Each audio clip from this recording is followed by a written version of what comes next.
How's it going, everyone? It's Vivi and welcome back to some Crash Bandicoot. This time we're gonna take a look at a runner game by King, notorious for the Candy Crush Saga.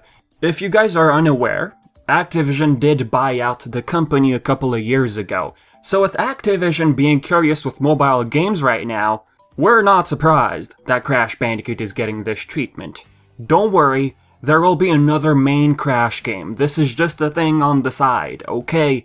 So there's been reports of this mobile game getting a soft launch, in Malaysia especially from what I've been hearing.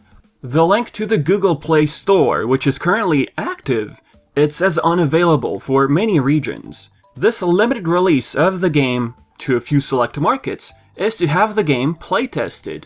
The game already has over 1,000 downloads.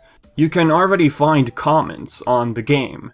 Those comments are probably from people who got early access to it, to try and play it. Already by the looks of it, Crash's model got tweaked. He looks much better than before. As for the new one, I don't hate it, it'll grow on me. Now you can find multiple uploads of gameplay footage. Basically, the story of this game, Cortex sends his troops to different dimensions. It's Crash's mission to take down those minions from each dimension, while technically capture them. Coco acts as your tutorial guide, basically, and she mentions Nitro Portal Serum. Serum which will be used to capture the baddies from the levels. Turtle Woods is a reference to the first level and the first hub in Crash 2. Things I already like and don't like. The Wumpa Fruit sounds. Why is it whenever a new Crash game is announced, the sound of Wumpas is wrong? Like, they get it wrong all the time. Aku Aku appearing has a pretty neat animation. Now, throwing your portal serum at the enemy prompts you with a gauge. I guess the closer you are to the marked area, higher the XP you get. What is the experience for? Well, it's later used to unlock power crystals and items. Items which will help you later unlock new power weapons. By defeating the Nitro Ant Drone, you get a Power Gem, which will unlock new lands and buildings. I gotta say, I love all of the extra animations given to Crash. This one, for example, when you're done with the level, before warping, he just turns around and, you know, gets all cute and all. Alright, the hub world has a mission computer. So according to these stats, you have to first capture the small fry before dealing with the big guy. So there's a total of 5 baddies for Turtle Woods.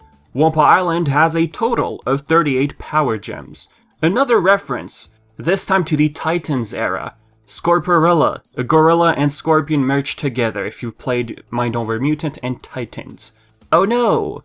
It appears some bad guys will need more serum.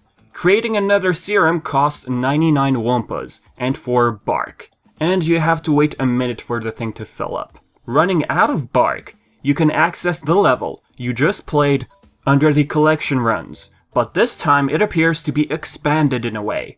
The road on the right is blocked, aka backtracking. You need 2 power gems to unlock that path. Once you unlock that route, you simply get access to more items and bark. While you're in this version of the level, you can also collect other items. From all the footage I've seen, yes, there's a bug here and there. For example, this one, when you have Aku Aku, technically you're supposed to have 2 hit points. When you get hit, however, even if you have Aku Aku, you still have 1 HP. Also, when you keep collecting Aku Aku mask, you still have 1 hit point. I don't know if this has to do with the early version of the game or that you can only collect 1 tier of Aku Aku, but whatever it is, we'll find out with time.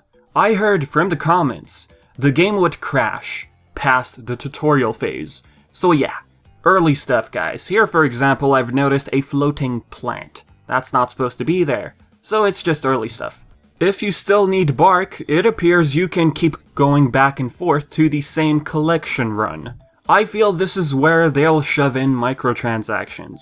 You don't want to grind for barks, you're tired, you don't want to just run all the time to collect items you need. Well, here's a nice deal for ya.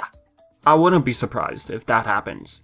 Looking up the renders over on the Google Play Store, well, people are upset with Dingodile's design, and I see why. He reminds me of something.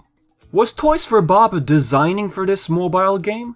I mean, if we look up the leaked concept art from August, from before, part of the design seems to match a Dingodile we have here, especially the pants. People also seem to be comparing Coco's model to the style of Nicholas Cole, one of the main artists of Reignited. And I can see why there is a similarity in design.